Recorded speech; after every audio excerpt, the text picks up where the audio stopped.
Hello সবাইকে। দেখো আজকে আরেকটা নতুন রেসিপি নিয়ে এসেছি, কাতলা মাছের পাতলা ঝোল পটল আর আলু দিয়ে। তো মাছগুলো আগে ধুয়ে নিয়েছি, আমি বেশি মাছ করিনি, 4 পিস মাছ করেছিলাম।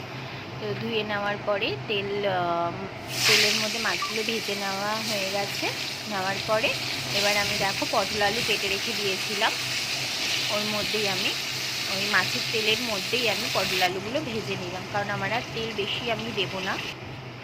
তো তারপরে দেখো শুকনো লঙ্কা আর আমি 5 ফোড়ন সম্বার দিয়েছিলাম, কারণ কাতলা মাছে 5 ফোড়ন সম্বার দিলে খুব ভালো লাগে।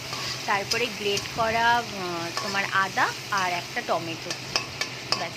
আর কিছু আর একটুখানি জিরের গুঁড়ো আর একটু ধনের গুঁড়ো দিয়ে দিয়েছিলাম, হলুদ গুঁড়ো, লঙ্কার গুঁড়ো, ব্যাস। আর কাঁচা লঙ্কা, কোনো লাল লঙ্কা আমি ব্যবহার করিনি, পুরো কাঁচা লঙ্কাতেই রান্নাটা হচ্ছে।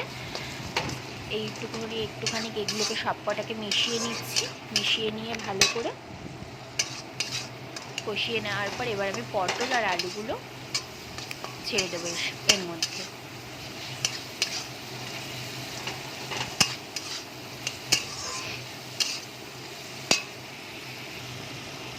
দেখো তেল বেরিয়ে এসেছে, পটল আলু মাছ একবারই আমি দিয়ে দিলাম। এবার আমি একটু জল দিয়ে দেবো এর মধ্যে, যতটা আমি ঝোল রাখবো ততটাই জল দিয়েছি। জলটা ফুটে গেলে পরে আমি ধনেপাতা দিয়ে মাছটা নামিয়ে নেব। তো এই হয়ে গেল আজকের রেসিপি। যদি তোমাদের ভালো লেগে থাকে কাতলা মাছের পাতলা ঝোল ধনেপাতা দিয়ে, তো অবশ্যই like, comment, share and subscribe করতে ভুলো না।